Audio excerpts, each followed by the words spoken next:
के छ सर यो ट्याक्समै व्यापार छ हैन अब सबभन्दा ठुलो कुरा चाहिँ यस्तो किनभने सानोजीले तपाईहरुको आवाज पटक पटक उठाएर हिँडिराख्नु भएको छ हैन दाइ त अब आधारले दाइ नै हुनुहुन्छ के भन्नुहुन्छ के छ तपाईहरुको अब समस्या यसमा चाहिँ के तपाईहरुको यो लाउने लुगा सुत्दै एउटा गतिलो छैन भन्ने कुरा आयो यो त बेचौले हो हजुर यो बेचौला यो हाल्ने बेला ट्याक्सीको पहेँलो रङ र यो हाल्ने बेला मोदी र ओली चोर यो दुईटाको मिले महत्त्व हो करोडौं रुपियाँ पैसा कहाँ गयो यहाँ मोदी आउने बेला हामीले के नेपालीको पैसा ट्याक्सीको नेपालको झन्डा राख्दैनौँ ट्याक्सीमा बरु हुँदैन थियो र हामी आवाज उठाएरै हिँडेको हो होइन सानो छाने मगर दाइसँग हामी हिँडेकै हो तर बिचमा के भयो कि हामीले अब छोड्यौँ कहीँबाट केही पनि भएन अब अहिले हेर्नुहोस् पठाउको हकमा प्राइभेट नम्बरले टिप गर्नु पाउने ऊ हाउमस नहुने ट्याक्सीले चाहिँ हाउमस तिर्नुपर्ने ठाउँ चोकमा अनि छिसिक्क केही भयो भने 1500 देखि 5000सम्मको चिट काट्नुपर्ने भनेपछि यो सरकार लुटेर हो लुट्नलाई आएको हो लुटेरै बसिरहन्छ यो हैन तर लुटेरै हो पक्षमा छैन सरकार छैन यातायात तथा व्यवसायको पक्षमा छैन मजदुरको पक्षमा छैन 15000 मा हालेको मिटर अहिले 50-60 हजार लिन्छ यो कसले गरेको 50-60 हजार छ अहिले कसले लिन्छ एउटा तार छिन्यो भनेदेखि 5000 देखि 7000 सेटिङमा हजुरको अहिले आएकै गाडीमा हेर्नुहोस् कति पैसा खाएको छ थाहा छैन पूर्व छानेले छोड्दैन तर हामी छाने मगरदाईसँग हामी आबद्धै छौँ हामी लडिरहेकै हो तर अब परिस्थितिवश म पनि अब अहिले ब्याक हटेर बस्नु परेको छ किनभने मेरो पनि बाध्यता होला सर केही होइन तर म रोडमै छु समर्थन गरेरै हिँड्छु मर्नु परेछ भने यो कदम काट्ने हो तर अब एक हुँदै हुनुहुन्छ अब यसको लागि लड्न तयार हुनुहुन्छ हामी एकै हो हामी एक हो जसले आवाज उठाउँछ निष्पक्ष आवाज उठाउँछ त्यसको लागि हामी गर्दन काटिने पनि तयार उहाँले भनिसक्नु भयो हैन हाम्रो लागि जसले ज्यान दिन्छ त्यो व्यक्तिलाई हामी पनि ज्यान दिन्छ तर तपाईहरु कतै चाहिँ अलि लडबड गरेर चाहिँ यताबाट चाहिँ भागेर मेरो तलबहादुर घिमिरे म एउटा कुरा भन्छु है अस्ति एउटा मिडियामा पनि आयो कुन चाहिँ मिडियामा हो तर मैले आधिकारिक मैले पुष्टि गर्न सकेको छुइनँ यो अहिले चौधरी ग्रुपको गाडी आउँदैछ त्यहाँ कहाँ मिले महत्त्व भनेर एउटा आरोप आयो छाने मगरलाई र हाम्रो रमेश गदैलीजीलाई एउटा आरोप आएको छ कुन चाहिँ मिडियामा हेरेको छु तर कदापि त्यो नहोस् तपाईहरुको आवाज maximum making Nepal YouTube channel र जनताको आवाज टिभीले पटक तपाईहरुको मैले पत्रकारले के आग्रह गरे पनि जस्तो यहाँ भने नि यहाँ भने नि जसले आवाज निकाल्छ सत्यता छ नि यथार्थ छ देशदेखि विदेशमा रहेका सम्पूर्ण नेपाली र चाहिँ नेपाली जनमनमा भन्दै छ नि म अहिलेसम्म मारुति कम्पनी गएको छैन म अहिलेसम्म इभीमा गएको छैन नीतिगतमा यी मजदुर र यी चालकको छ नि 1500 लिएर म पेट्रोल हालौँला यी मजदुरलाई चाहिँ भात खानु पाएन भने चाहिँ नि 300 मागेर खाउँला तर होसियारकै लागि नेता बन्न हेर्नुस् हिजो छ नि घर धान्न गाह्रो ढेँडो र छ नि चाउलो मकैको च्याख्ला खान गाह्रो हुनेहरू यहाँ सिँगारी खेलेर आए मसँग होइन एकछिन त्यो बेर चाहिँ उनीहरू छ नि फुट गरे हामी छ नि नेपालको झन्डा यो ड्रेसमा छ नि नेपालको छ नि नेपाली कपडा उद्योगको छ नि कपडामा छ नेपालको झन्डा एकतिर छ नि ट्याक्सीको लोगो राखेर छ नि सानले हामी हिँड्नु ड्रेस लगाएपछि एकतिर छ नि स्ट्यान्डर्ड पेसा हो 4 जना बोकेर हिँड्ने हो त्यो हिसाबको सुन्नु त्यो गरेर छ नि मागी रहँदाखेरि मैसँग आउने केही साथी मित्रहरू छ नि मेरै तान्न लाग्यो ए मेरो त घर गयो 2.5 तला कलङ्कीमा 2टा ट्याक्सी गए यथार्थ देखाएँ अहिले पनि यहाँ कुन चाहिँ साउको हेर्नुहोस् यहाँ यो 68-48 नम्बरको ट्याक्सी छ नि स्क्र्याप गर्न गाह्रोले छ नि इबीको छ नि पैसा तिर्नु नसकेर नापतलको छ नि ऊ अहिले भने नि त मैले भन्नुपर्छ उहाँहरूले भनेछ मैले अहिलेसम्म केही गल्ती गरेको छु ट्याक्सीमा माग दिएको छु 14 रुको फ्ल्याटन 50 रुपियाँ भयो रोड पर्मिट 4 महिना त्यो 6 महिना गरियो नेपाल सरकारले 1 वर्षको कर गर्नुपर्छ केही न जुवाई हो हाम्रो ससुरा हो मन पर्दा 3 महिना र 4 महिना गर्ने सानो पूर्व एउटा एक थरी कर लगाऊ सानो पूर्व थाने मगर यातायात र व्यवसायको लागि ज्यान दिन तयार मर्न तयार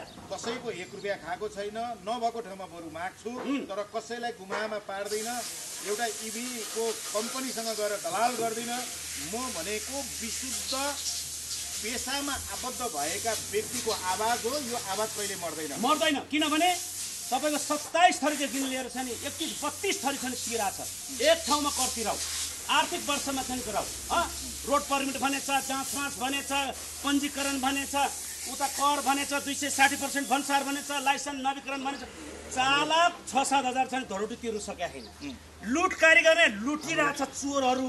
त्यो चालकले छ नि, त्यो चालक छ नि सही ठाउँमा भए पनि क दफा छोडेर छ नि ख दफा मुद्दा लाएर छ नि झ्यालखानामा राखेछ। त्यो यदि यातायात व्यवसाय र चालकले मलाई छ नि मेरो यो बुझेर छ नि साथ दियो भने ती चालक सबैलाई छ नि जेलमुक्त हुनुपर्छ। किनभने लाइसेन्स लिएछ, संसदको आधारमा नागरिकता लिएर छ नि लाइसेन्स लिएछ। हो म जान्छु तिनीहरूलाई निकाल्नु जुन दिन मेरो छ नि चाबीको कुरा गर्दै यो चाबी समाएको मैले अब 35 वर्ष लाग्यो है, सिधा कुरा। तर अब यो चाबी लगेर सिधै हामी कति जम्मा हुन्छौँ थाहा छैन हामीलाई सर, भएको कुरा। तर अब 35 वर्ष हुँदाहुँदै सायद छानेदाई पनि त्यति नै भयो यो पेसामा लडेको। तर यो चाबी लगेर हामीले अब नेपाल सरकारलाई बकैदा हामी बुझाउनु पर्ने र बुझाएर बस्नुपर्ने अवस्था भएको छ सर। किनभने यो चाबी अब हामी मजदुर वर्गले धान्न सक्ने अवस्था छैन। किनभने हिजोसम्म त हामी 15-20 लाखमा गाडी ल्याउँदै थियौँ नि। अब 50 लाख रुपियाँ कुन चाहिँ मजदुरले ल्याएर यहाँ गाडी चलाउन सक्छ सर? त्यो पनि राम्रो र नेपालको बाटोको हिसाबले गाडी ल्याइदिनु पर्दैन? भात खान्छ कि गु खान्छ यो नेपाल सरकारले? भ्रष्टाचार मात्रै गर्छ, हाम्रो पक्षमा भएन। आफ्नो मन खुसी होइन, जसरी हुन्छ पैसा कहाँबाट कसरी आर्जन गर्न सक्छ। एउटा कुरा म भन्छु, तपाईहरु जस्तोमा होइन अहिले आएको गाडी कसरी यिनीहरूले मारिरहेका छन्, कसरी व्यवसायमा गरी खाने वातावरण बनाएको छैन भन्ने कुरो बुझिसक्नु भयो। पत्रकारज्यूको मैले एउटा कुरा काटेँ। म अहिले हजुरलाई एउटै कुरा निवेदन गर्छु। अहिले आएको जुन चाइनिज गाडीमा मसँग त्यो यातायात मन्त्रीको कुन चाहिँ छ त्यो मान्छे मसँग पठाओस्, होइन पठाओस्, म हिँड्ने बाटोमा त्यो गाडी लिएर जाओस्। त्यसको दिमाग कहाँ छ? नेपालको बाटो यस्तो छ, नेपालको भूगोल यस्तो छ भन्ने त्यसलाई थाहा छ कि छैन? के खाएर चाहिँ त्यो हाम्रो तल भत्ता हामीले के गर्ने तल भत्ता पाउँदा यतापट्टि अलिकति हजुरको परिचय पाउँछ। म डेन्टर हो।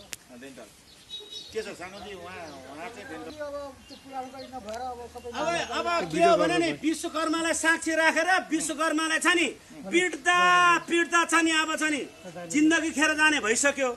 तर छ नीतिगतले छ नि यिनीहरूलाई चाहिँ भोलि राज्यले हेर्ने बनाउनु पर्दैन? स्वास्थ्य शिक्षा सबै त्यो फलाम काट्दा त्यो पिट्दा होइन आफू छ नि बाङ्गिनु खोजियो होइन। तर उहाँहरूको छ नि न्याय छ नि नीति चाहिँ पाएन क्या। सरकार हेर, यो मान्छेलाई हेर, विश्वकर्मालाई साक्षी राखेर चाहिँ कसरी हम्मर पिटिरहेछ, कसरी ग्यास खेलाइरहेछ। यातायात मन्त्री आँखा खोल, तेरो आँखा खोल। ए यातायातको डिजी हेर यहाँ राम्ररी, यो मान्छेको चाहिँ अब के छ यो गर्नु पर्दैन सरकारलाई भने। अनि यातायातको सबै उयो छ नि करदेखि हरेक चिजको चाहिँ नीतिमा बसेर उसको फालाम पिटेको नदेख्ने यो पूर्व छानेले देखेछ। समय बलवान हुने दिन त्यो दिन छ नि याद गर्छ वास्तवमा सानो पूर्व छाने के हो भने। हस्, यहाँहरूलाई धन्यवाद। दर्शकबिन एउटा कुरा भन्नु परेको थियो सर मलाई। म यो भिडियो चाहिँ सहज जाओस् नकाटियोस्, आफ्नो देशमा एउटा सिओ बन्दैन सर, होइन? गाडीलाई 20 वर्ष हक लगाउने कुरामा चाहिँ मेरो के छ भने यही गाडीलाई हामीलाई टाइम देऊ न, कति वर्ष चल्न सक्छ चलाऊ भनेर हामी 1,50,000 हामी ऋण काटेर बनाएर पनि लाज नहुने नेपालमा ट्याक्सी भनेर लाज नहुने बनाएर चलाउँछौँ। तर एउटा निर्णय देऊ न हामीलाई, होइन? एउटा निर्णय चाहियो नि सर हामीलाई। त आज कि भोलि कहाँ गएर समाउने हो भन्दै हामी कहाँ मेरो किन हिँड्नुपर्ने? कि कर लिऊ, लुट पर्मेन्ट लिऊ, सबै लिऊ, यति वर्ष तिमीहरूको गाडी चल्छ भनेर भनौँ। के ठ्याप्पै रोक्नु सक्दैन तिम्रो बाउको दम छ भने, होइन? नभए यो गुजुर पारेर मजदुर मार्न नखोस्, भोलि मजदुरले खुकुरी बोकेर सडकमा आउनु नपरोस्। धन्यवाद। दर्शक पनि सुनिसक्नु भयो, हामीहरूले जनताका पीडाहरू देखाउने गरेकै छौँ। यातायात व्यवसाय र यातायात चालकहरूको अवस्था कस्तो छ, नेपाल सरकारले केमा ध्यान दिनुपर्ने, केमा नदिनुपर्ने, कहाँनिर ध्यान दिइरहेको छ, कहाँनिर दिइराखेको छैन भन्ने कुराहरू हामीहरूले पटक तपाईँहरूलाई देखाइ नै रहेका छौँ। आज हामीसँग धर्म संस्कार जनजाति बचाउ महाअभियानका यातायात विभागीय प्रमुख सानु पूर्व छाने मगर तथा चाहिँ व्यवसाय चालक हाम्रा के अरे तपाईँको दलबहादुर घिमिरे जस्ता हाम्रा व्यवसाय साथीहरू पनि हामीसँग सयौं साथीहरूले हाम्रा मिडियामा बोलिसक्नु छ। हामीहरूलाई नेपाल सरकारले होस् या यातायात विभागले होस्, यातायात मन्त्रालयले होस्, कहीँबाट पनि या हाम्रो पक्षमा आवाज उठाउने विभिन्न सङ्घ संस्था, विभिन्न भातृ सङ्गठनहरू, विभिन्न पार्टीका सङ्गठनहरू छन्, तीबाट पनि हामीले सहयोग पाएका छैनौँ। अथवा उनीहरूले एउटा भ्रमको खेती हामीलाई गरिदिएर हामीसँग आबद्ध मात्रै हौ भनेर आवाज चाहिँ उठाएका छन्। तर जुन समयमा आवाज उठाउनु पर्ने त्यो समयमा कसैलाई पनि हामीले पाएको पाएका छैनौँ। सानो पूर्व छाने मगर रमेश गदैली जस्ता व्यक्तिहरूलाई इबीबाट चाहिँ पैसा खाए, यिनीहरूले चाहिँ भित्रभित्रबाट सेटिङ गरेर हामीलाई रन्नभुल्लमा पारे भने अपवाद फैलाएको भन्ने हामेरा घिमिरे सरले पनि होइन यो कुरा सत्यता छैन भने हामी पत्याउँदैनौँ भने सत्यता पनि छैन, पत्याउँदैनौँ भने तर एउटा मजदुरको लागि लड्दै हिँडेकोलाई यदि कसैले आवाज उठाउँछ भने त्यसको लागि मैले के गर्नुपर्छ? कलम त म जान्दिनँ, खुकुरी त पक्कै अवश्य उठाउँछु, उठाएर पनि हिँड्छु म मजदुरको लागि। त्यसले गर्दाखेरि हामीहरू नेपाल सरकारलाई पनि यही भन्छौँ, यसरी व्यवसाय र चालकहरू एउटा मजदुर मारा काम नगरिदिनुहोस् भनेर हामीले पटक पटक भनेकै छौँ। यातायात मन्त्री होस् या यातायात कार्यालयका डिजीहरू हुन्, उहाँहरू स्थलगत बाटोको भ्रमण गरिदिएर बाटोमा कस्तो खालको समस्याहरू छ, ट्राफिकले कतिको ज्याजती गरेको छ छैन, अथवा नेपाल सरकारले साँच्चै छिजोमिजो गरेको हो कि होइन, यथार्थ कुरा झल्किनको लागि उहाँहरू सडकमा आउनुपर्छ। बिचौलियाद्वारा चाहिँ उहाँहरूले कसैको पनि कुरा सुन्नु हुँदैन भन्ने उहाँहरूको माग छ। दर्शकबिन, हामी यस्ता आवाजहरू त जस्तो सुकै अवस्था आइपरे पनि हामी मजदुरको आवाज, व्यवसायको आवाज, जनताको आवाज राख्नको लागि, ती जनताहरूले बोलेका कुराहरू प्रसारण गर्नको लागि निडर तरिकाले जहिले पनि बाटोमा खटेकै छौँ, हामीले सार्वजनिक गर्छौँ र नेपाल सरकारले जनता कहाँनिर रोइराखेका छन् अथवा जनताले के माग गरिराखेको छ त्यो आँखा खोल्नु जरुरी छ भन्दै आजको कार्यक्रम कस्तो लाग्यो सल्लाह सुझाव र प्रतिक्रिया दिनको लागि नबिर्सिनुहोला भन्दै म कार्यक्रम सञ्चालक हरिप्रसाद पाठक पनि तपाईँहरूको माझबाट ओजेल हुन चाहन्छु। हस्त नमस्ते।